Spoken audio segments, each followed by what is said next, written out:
नमस्कार, DD news में आपका स्वागत है। मैं हूं चंद्रशेखर जोशी और आइए सबसे पहले आपको दिखाते हैं इस वक्त की हेडलाइंस। कोलकाता कांड के विरोध में टीएमसी के राज्यसभा सांसद जवाहर सरकार ने पद से इस्तीफा दिया, राजनीति से भी लिया संन्यास। पत्र लिख ममता बनर्जी की कार्यशैली पर उठाए सवाल, कहा आरजीकर अस्पताल दरिंदगी मामले में मुख्यमंत्री ने नहीं उठाया कोई ठोस कदम। भारतीय जनता पार्टी ने जम्मू कश्मीर विधानसभा चुनाव के लिए 10 और उम्मीदवारों की घोषणा की। हंदवाड़ा से गुलाम मोहम्मद मीर, बांदीपुरा से नसीर अहमद लोन और कठुआ से डॉक्टर भारत भूषण को उतारा मैदान में। विदेश मंत्री डॉक्टर एस जयशंकर सऊदी अरब की यात्रा पर। रियाद में पहली भारत खाड़ी सहयोग परिषद जीसीसी की विदेश मंत्रियों की बैठक में लेंगे हिस्सा। जीसीसी सदस्य देशों के विदेश मंत्रियों के साथ भी करेंगे द्विपक्षीय बैठकें। बारिश का दौर रहेगा जारी। मौसम विभाग ने उत्तर भारत समेत मध्य प्रदेश, महाराष्ट्र, पश्चिम बंगाल और ओडिशा समेत कई राज्यों के लिए जारी किया अलर्ट। और बेलारूस की आर्यन सबालेंका बनी यूएस ओपन महिला एकल वर्ग की चैंपियन। फाइनल में जेसिका पेगुला को दी मात। सबालेंका के करियर का तीसरा ग्रैंड स्लैम खिताब।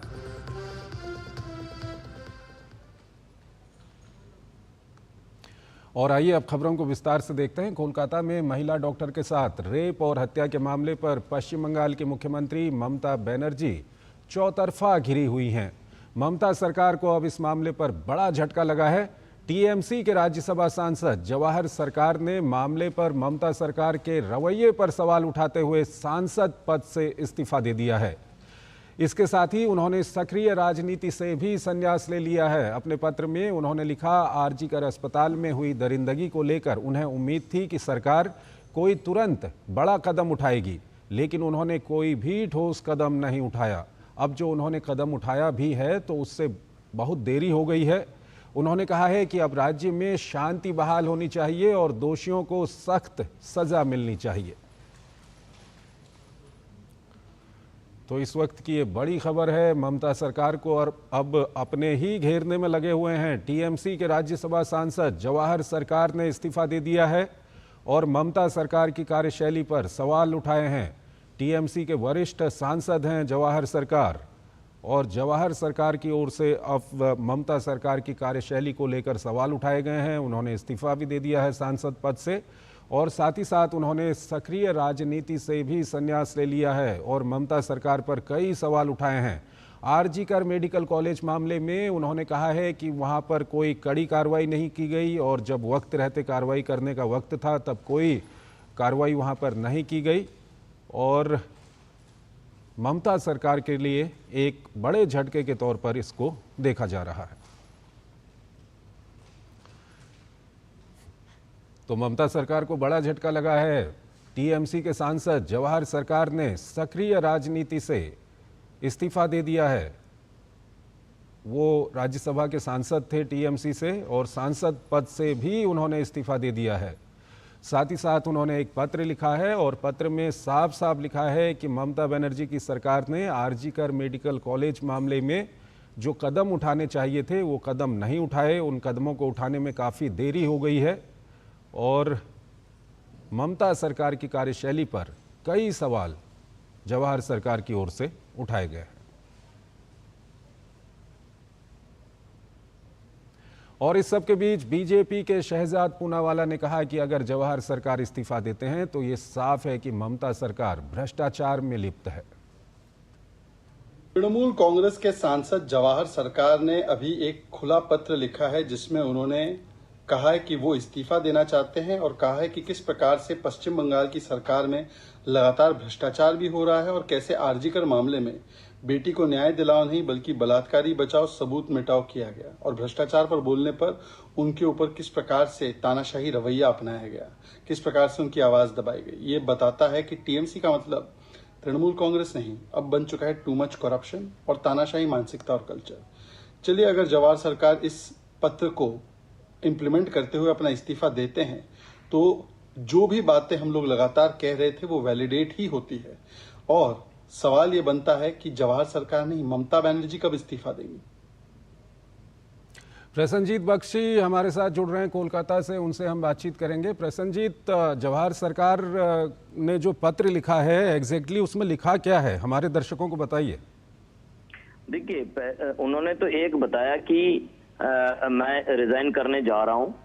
दूसरी बात जो मिस्टर पूनावाला अभी कह रहे थे कि उन्होंने मुख्यमंत्री ममता बनर्जी का भी इस्तीफा देंगे ऐसा आशा किए हैं। ये सबसे बड़ी बात है। देखिए, क्योंकि जिस तरह से जवाहर सरकार जब से वो अपने पद से निलंबित हुए हैं, मतलब निलंबित नहीं, रिटायर हुए हैं आईएएस के हिसाब से, उसके बाद से ही उन्होंने लगातार भारत के खिलाफ, भारत की सभ्यता के खिलाफ, प्रधानमंत्री नरेंद्र मोदी के खिलाफ, और ये जो अपना जहर उगलने की काम लोकल और नेशनल मीडिया पर करते रहते थे, तभी सबको पता चल गया था कि ये इनका टारगेट है कि राज्यसभा की सांसद बनना। तो वैसे ही उन्होंने बन गया है। लेकिन जिस चिट्ठी में उन्होंने जो कुछ भी लिखा कि पिछले 3 साल से राजनीति की एकदम शीर्ष पर रहने के बाद उनको पता चला है कि तृणमूल कांग्रेस के अंदर क्या अनहोनी सब कुछ चलता रहता है, जो समाज के लिए ठीक नहीं है। और उसमें जो अंदर जो करप्शन है, पूरे तृणमूल कांग्रेस की जो हायरार्की है उसमें जो करप्शन है, ये पता चलने के बाद उनका ये दावा है कि वो दुखी है। और जिस तरह से आरजीकर की बिटिया के साथ जिस तरह से इसे छिपाने की कोशिश किया गया, जिस तरह से पुलिस, कोलकाता पुलिस को इस्तेमाल करते हुए ममता बनर्जी ने सच को दबाने की कोशिश किया, तो इस पर उन्होंने सवाल उठाया कि किस तरह से ये हो सकता है, कैसे, क्यों, ये सारे सवाल उन्होंने अपने पत्र पर लिखे हैं। और मैंने पहले ही अपना प्रतिक्रिया में या रिपोर्टिंग में कह रहा था कि करीब 10-12 दिन पहले किसी एक डिबेट शो में हमसे मुलाकात हुए थे, तो वहां पे उन्होंने डिबेट करते हुए बताया था कि उनकी परिवार की तरफ से और उनके चाहने वाले की तरफ से ये बताया जा रहा है कि अभी भी वो कैसे राजनीति के अंदर है।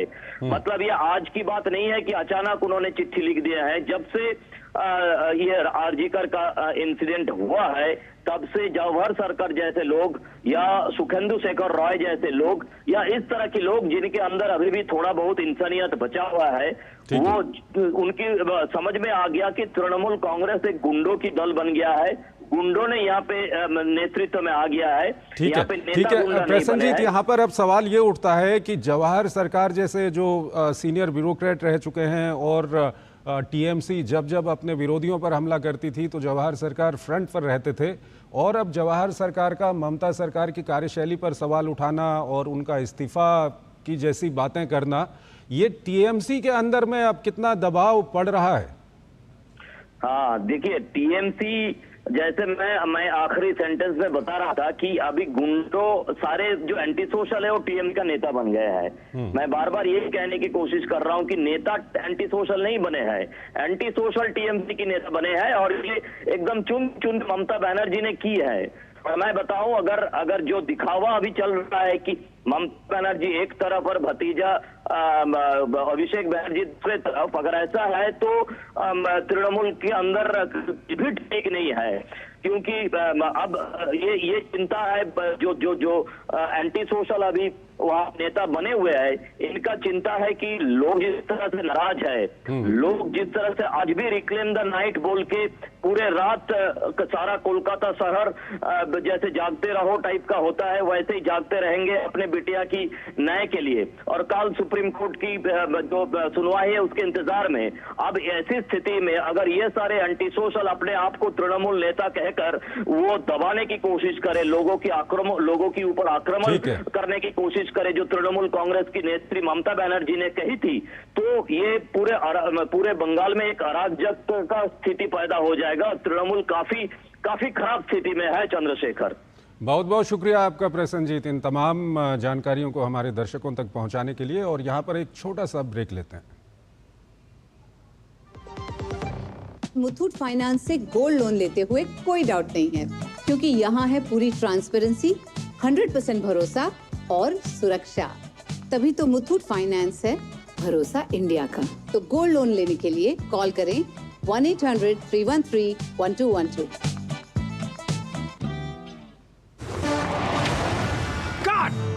सुरक्षा की गारंटी हर चीज में जरूरी है, चाहे वो मुश्किल स्टंट हो या अच्छी फसल। इसलिए ले आइए IIL के ट्रैक्टर ब्रांड का शिनबार, जो देता है सुंडी और ट्रिप से सुरक्षा की गारंटी। बात जब पीढ़ियों के लिए बनने वाले घर की हो तो जिम्मेदारी बड़ी हो जाती है। गैलेंट समझता है ये जिम्मेदारी। अब डबल M रिब्स के साथ गैलेंट एडवांस TMT रीबार, निर्माण का रियल हीरो। सर आप बहुत लकी हैं कि आपके बेटे ने हेल्थ इंश्योरेंस और बाकी सारी फॉर्मेलिटीज टाइम से पूरी कर दी है। मेरा बेटा? तो फिर आप? पॉलिसी बाजार। क्लेम के टाइम पे हमेशा आपकी हेल्प को तैयार। पॉलिसी बाजार, 1 करोड़ का हेल्थ इंश्योरेंस सिर्फ 390 रुपए महीने से शुरू। स्वागत है आपका ब्रेक के बाद। और अब बात करते हैं आगामी विधानसभा चुनाव की।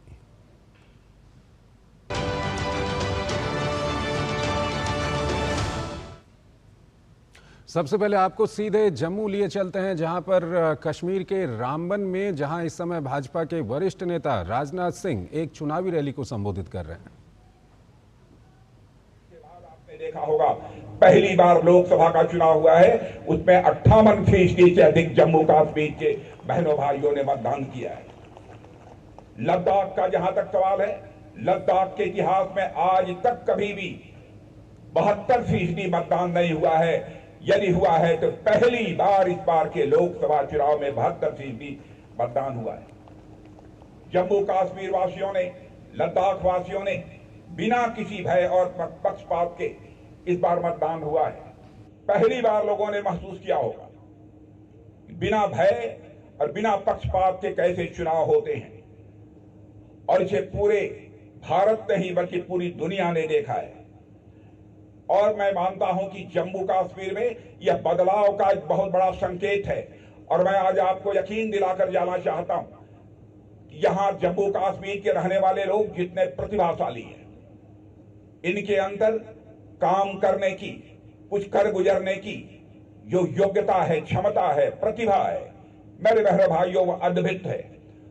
और मैं विश्वास के साथ कहता हूं कि 10 वर्षों तक यदि भारतीय जनता पार्टी की सरकार यहां चले तो हमारा जम्मू कश्मीर हिंदुस्तान का नंबर 1 राज्य बनकर रहेगा। मैं ये विश्वास के साथ कह सकता हूं। आप ये कहेंगे किस आधार पर जम्मू और कश्मीर को एक विकसित राज्य बनाने की बात आप करते हैं? कैसे यह जम्मू कश्मीर एक धनवान राज्य बन जाएगा? इस आधार पर मैं कहता हूं बहनों भाइयों, भारत को उठाकर देख लीजिए। जब से हमारे प्रधानमंत्री मोदी जी ने शासन की बागडोर संभाली, उस समय 2014 में धन दौलत के मामले में, अर्थव्यवस्था के आकार के मामले में, इकोनॉमी की साइज के मामले में हमारा भारत दुनिया के देशों में 11वें स्थान पर खड़ा था। 7-8 वर्षों के अंदर ही हमारी सरकार ने, मेरे बहनों भाइयों, वह करिश्मा कर दिया।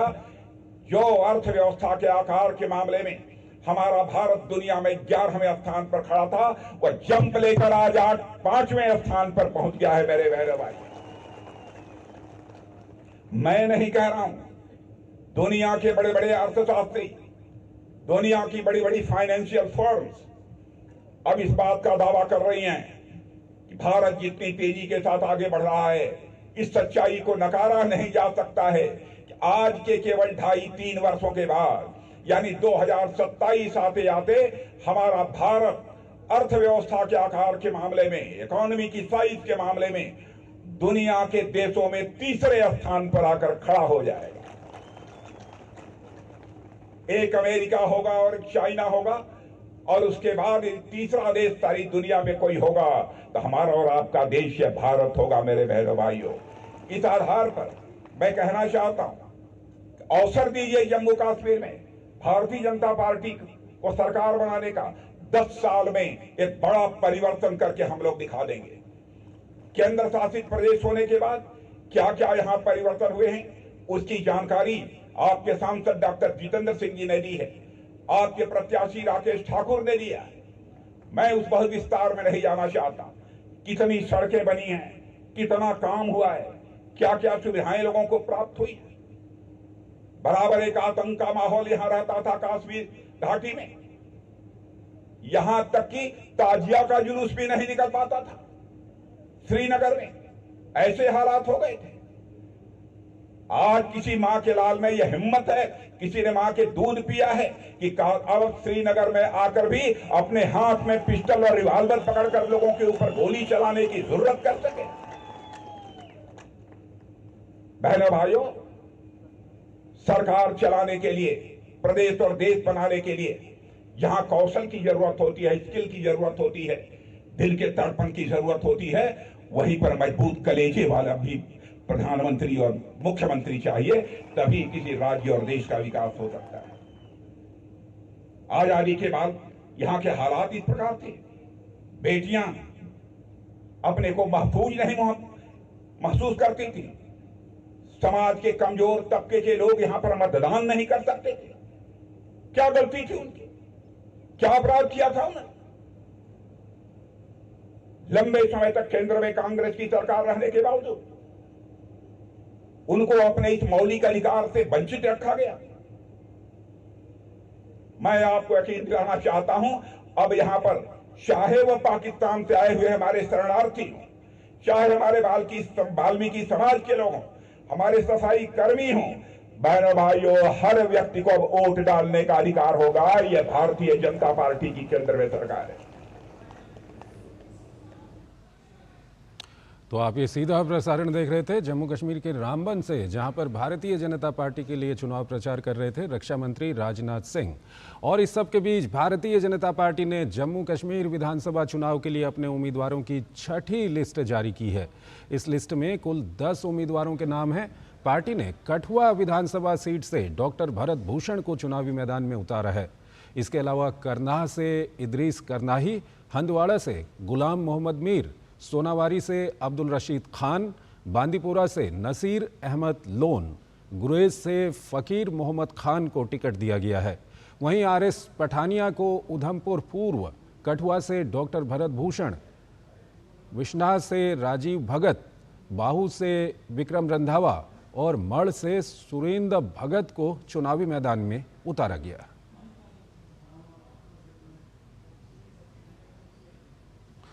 तो जम्मू कश्मीर में भाजपा की 6ठी लिस्ट जारी हो गई है और तमाम लोगों को, 10 लोगों को वहां पर अभी टिकट दिए गए हैं। और हमारे साथ हमारे संवाददाता ऋषि कुमार हमारे साथ जुड़ रहे हैं श्रीनगर से, उनसे हम बातचीत करेंगे। ऋषि, अभी भाजपा की 6ठी लिस्ट जारी हो गई है और क्या कुछ हलचल चल रही है वहां पर? देखिए चंद्रशेखर, जहाँ तक इस जम्मू कश्मीर के चुनाव को देखें तो निश्चित तौर से अभूतपूर्व चुनाव हैं और अनुच्छेद 370 समाप्त होने के बाद जो राज्य में परिस्थितियाँ उभरी हैं, ख़ासतौर से शांतिपूर्ण माहौल में, उसमें हर वर्ग का व्यक्ति, यहाँ का मतदाता न सिर्फ वोट डालने के लिए बल्कि तमाम ऐसे संगठन जो कि पहले कभी राजनीति में भाग नहीं लेते थे, वो भी इस बार चुनावी मैदान में किसी न किसी तरीके से, चाहे वो निर्दलीय रूप में ही क्यों न हो, वो भाग लेने लगे हैं। इस पूरे प्रकरण में देखें तो अब जिस तरीके से भारतीय जनता पार्टी, जैसे कि आज हमने देखा कि रामबन में राजनाथ सिंह जी की जो रैली थी, उसके बाद अन्य स्थानों पर जो रैलियों का जो कार्यक्रम है वो बीजेपी की तरफ से शुरू हो चुका है। ऐसे में भारतीय जनता पार्टी ने जो जैसे कि अभी आपने बताया कि एक सूची भी जारी हुई है जिसमें 10 लोगों को टिकट दिया गया है, तो अब तक हम देखते थे कि जम्मू कश्मीर में, खासतौर से जम्मू के इलाके में भारतीय जनता पार्टी ज़्यादा मजबूती से चुनाव लड़ती थी, लेकिन इन चुनावों में हम देख रहे हैं कि रणनीतिक तौर से कश्मीर के इलाके में भी वो उन तमाम उम्मीदवारों को चुनावी मैदान में उतार रही है जिनको उन्हें भरोसा है और जो उनकी आइडियोलॉजी को मानते हैं। साथ ही साथ हमने देखा है कि तमाम कश्मीरी पंडित हैं, वो भी चुनावी मैदान में हैं। तो कुल मिलाकर भारतीय जनता पार्टी अपने विशेष रणनीति के तहत अब जम्मू ही नहीं बल्कि कश्मीर के इलाके में भी पेनिट्रेट करना चाहती है, अपने उम्मीदवारों को मजबूती से रखना चाहती है। साथ ही साथ अगर हम देखें तो इस चुनाव में जो महत्वपूर्ण पहलू ये है कि लोगों के बीच जो सुरक्षा का अभाव है और फ्री एंड फेयर इलेक्शन कराने की जो पूरी की पूरी संकल्पना पिछले लोकसभा चुनावों में देखी गई, उसके बाद लोगों में उत्साह बढ़ा है, उन्हें लगता है कि वो जिसे वोट देंगे वो सही मायनों में उनकी नुमाइंदगी करने में सक्षम होगा। तो इस तरीके से यहाँ एक अच्छा माहौल है चुनाव के लिहाज से देखें तो। जी शुक्रिया ऋषि, इन तमाम जानकारियों को हमारे दर्शकों तक पहुंचाने के लिए। अगली खबर की ओर हम दर्शकों को लिए चलते हैं। भाजपा सांसद रविशंकर प्रसाद ने उमर अब्दुल्ला की अफजल गुरु को लेकर की गई टिप्पणी पर कड़ी प्रतिक्रिया दी है। उन्होंने कहा कि उमर अब्दुल्ला की टिप्पणी आतंकवादियों के प्रति उनके नरम रुख को दर्शाती है।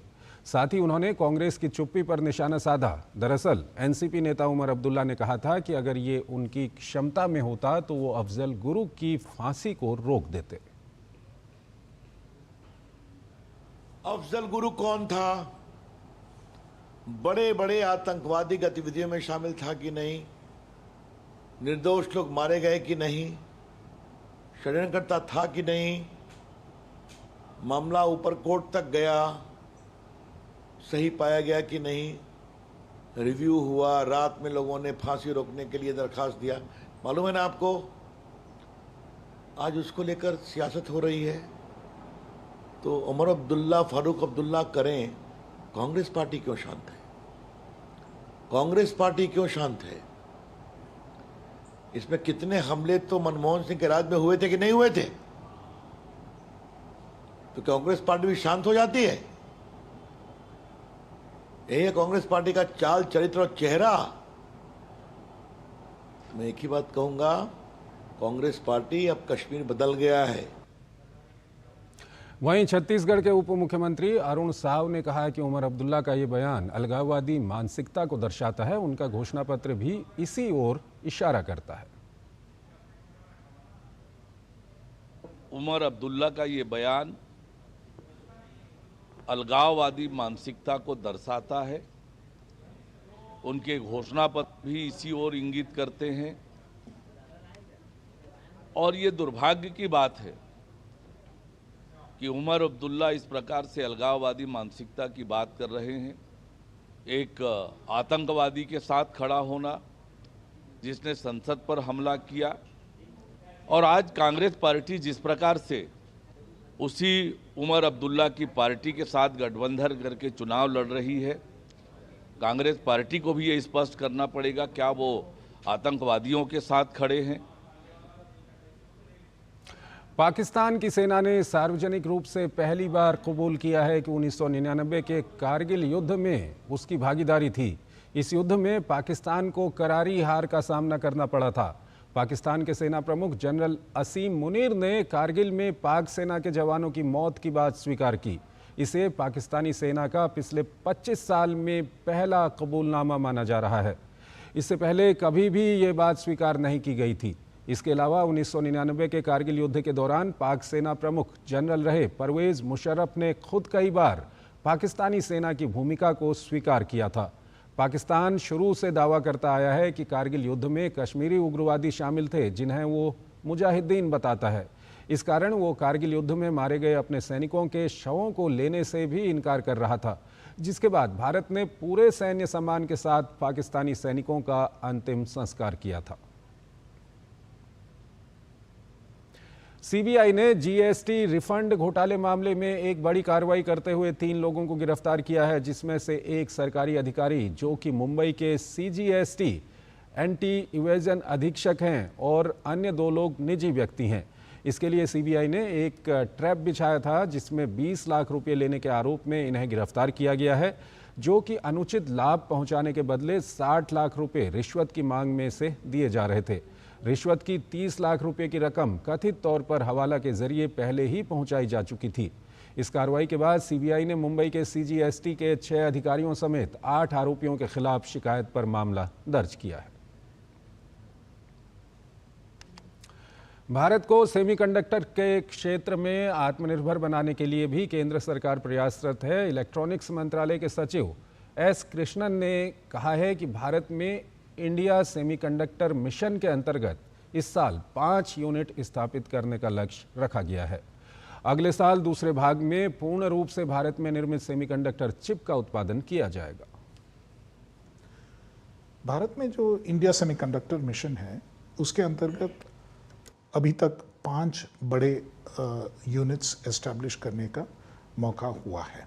और इसमें कंस्ट्रक्शन शुरू हो गई है। माइक्रॉन यूनिट जो गुजरात में लग रही है, उसी तरह टाटा के 2 यूनिट लग रहे हैं, एक सीजी पावर का यूनिट लग रहा है, और अभी रिसेंटली हमने क्लियर किया है केन्स टेक्नोलॉजीज़ का प्रपोजल, केंद्रीय मंत्रिमंडल ने उसकी मंजूरी दे दी है।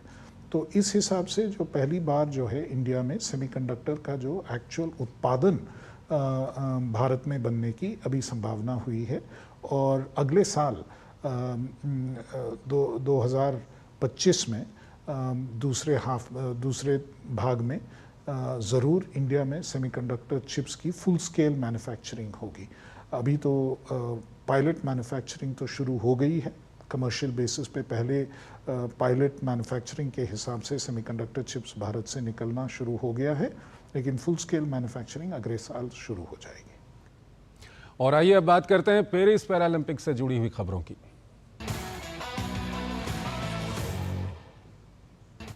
पेरिस पैरालंपिक में भारत का शानदार प्रदर्शन देखने को मिल रहा है। वहीं खेलों के आखिरी दिन भी भारत को एक पदक की उम्मीद है।